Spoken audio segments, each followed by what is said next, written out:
బీసీలను మరోసారి మోసం చేయాలని కాంగ్రెస్ ప్రయత్నిస్తోందని ఆరోపించారు మాజీ మంత్రి బీఆర్ఎస్ నేత శ్రీనివాస్ గౌడ్. బీసీలకు 42% రిజర్వేషన్లు ఇచ్చాకే స్థానిక ఎన్నికలు నిర్వహించాలని డిమాండ్ చేశారు. పార్టీ పరంగా 42% సీట్లు ఇస్తామంటే కుదరదన్నారు.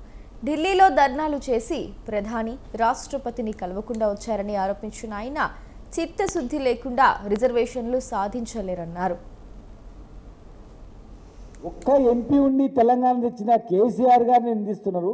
మరి 311 మంది ఎంపీలు రాజ్యసభలో, లోక్సభలో ఉన్నటువంటి మీరు ఎందుకు చట్టాన్ని చేయలేకపోతున్నారు? ఒక్కసారి ఆత్మవిమర్శ చేసుకోండి. కనీసం ఒక్కరన్నా ప్రధానమంత్రి కలిసి అడిగిండ్రా? కనీసం ఒక్కరన్నా ప్రెసిడెంట్ ఆఫ్ ఇండియా దగ్గరికి వెళ్ళి మాట్లాడిండ్రా? టైం ఇవ్వలేదని చెప్తున్నారు తప్ప వేరే ఏమైనా ఉందా? అసలు ఎవరిని కన్ఫ్యూజ్ చేయదలుచుకున్నారు నాకు అర్థం కావట్లేదు. బీసీ కమిషన్ వేసినారు, తప్పంటే డెడికేటెడ్ కమిషన్ వేసినారు. మళ్ళీ మేము తప్పు కరెక్ట్ చేయాలని చేయలేదు. ఉన్న బీసీల సంఖ్య తక్కువ చూపించిండ్రు.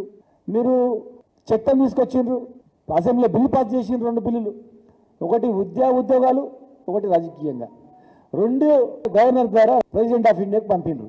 కానీ గ్రామాలలో సంబరాలు చేసుకున్నారు, స్వీట్లు పంచుకున్నారు, ఢిల్లీలో ధర్నా చేసిండ్రు. కానీ ఒక్కసారి కూడా ధర్నా అయిన తర్వాత పోయి ప్రధానమంత్రి కలవలేదు, ప్రెసిడెంట్ ఆఫ్ ఇండియా కూడా కలవలేదు. వెంటనే మళ్ళీ ఆర్డినెన్స్ తెస్తున్నామన్నారు. ఆర్డినెన్స్ ద్వారా ఎలక్షన్ అన్నారు. గవర్నర్కి ఆర్డినెన్స్ పంపిండ్రు. ఏమైంది?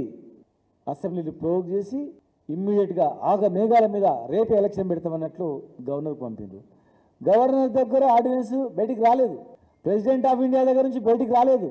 బీజేపీ మీద కాంగ్రెస్, కాంగ్రెస్ మీద బీజేపీ ఇద్దరు మేము చెప్తే మేము చెప్తే మేము, బీసీలకు మొత్తం మేమే అన్నారు అంటున్నారు. కానీ బిల్లు మాత్రం కదలట్లేదు, 9th షెడ్యూల్లో మాత్రం చేర్చట్లేదు.